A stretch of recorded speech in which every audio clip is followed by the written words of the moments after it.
En fait, mon nom c'est Luc Gélina. Je suis journaliste, reporter pour RDS, donc Bell Média par ricochet. Bien, quelqu'un qui ne connaît pas ça, je dirais tout simplement, c'est la meilleure station de sport francophone de l'univers. Donc, c'est une station de télé qui diffuse des événements de sport en direct, qui a aussi un bulletin de sport qui est sur 3 stations, RDS, RDS2, RDS Info. Présent énormément aussi sur le web, sur les réseaux sociaux, donc pour avoir tout le contenu intéressant de tous les sports professionnels, beaucoup de sports amateurs aussi, ça se passe sur les plateformes de RDS.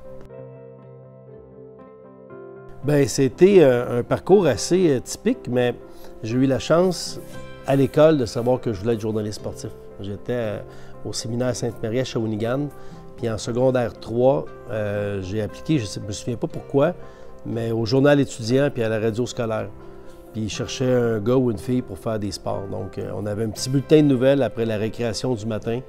Puis il y avait 1 minute et demie pour les sports. Donc, on donnait les résultats des Canadiens, des cataractes, mais aussi des élèves de l'école qui se distinguaient dans des tournois de tennis ou en patinage artistique ou les clubs de l'école dans les ligues interscolaires.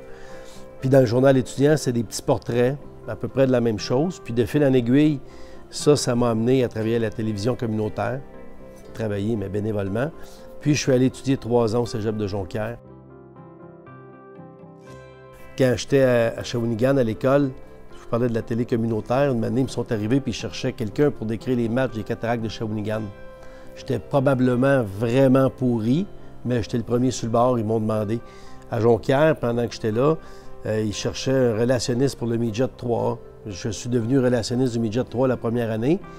Puis là, vu que je connaissais les journalistes sportifs là-bas, l'annonceur maison des Saguenayens a quitté aux fêtes. Je suis devenu annonceur maison des Saguenayens à Chicoutimi. Puis j'avais bien du fun, tu sais, de caler les buts. Donc, le sport, ça a tout le temps été dans moi. Donc, l'élément déclencheur, c'était l'école, mais le sport, ça a comme... C'est tout le temps resté pareil. Ben oui, j'avais Bertrand Raymond et Christian Tétrault. Parce qu'eux autres, ils faisaient vraiment des histoires humaines. Je détestais pas Régent Tremblay, surtout parce qu'il était très connu, tu sais, puis lui, il brassait plus un petit peu. Mes 2 modèles, c'est vraiment Bertrand et Christian. Et ma préparation, c'est dans la vie de tous les jours parce que je couvre les Canadiens, donc c'est tout le temps, je suis tout le temps là, quand je suis en congé, je regarde les matchs parce que le matin, je fais de la radio, donc je suis tout le temps au courant. Mais la préparation pour un reportage ou pour une pratique, c'est tout le temps d'être sur place, j'arrive tout le temps d'avance, j'ai tout le temps des petites notes. Mais quand c'est pas les Canadiens, comme j'ai couvert des Olympiques, des trucs comme ça, la préparation, c'est très, très important.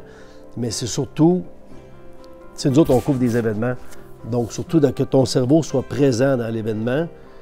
Puis après ça, on fait des entrevues. C'est vraiment d'être concentré sur la personne avec qui tu parles.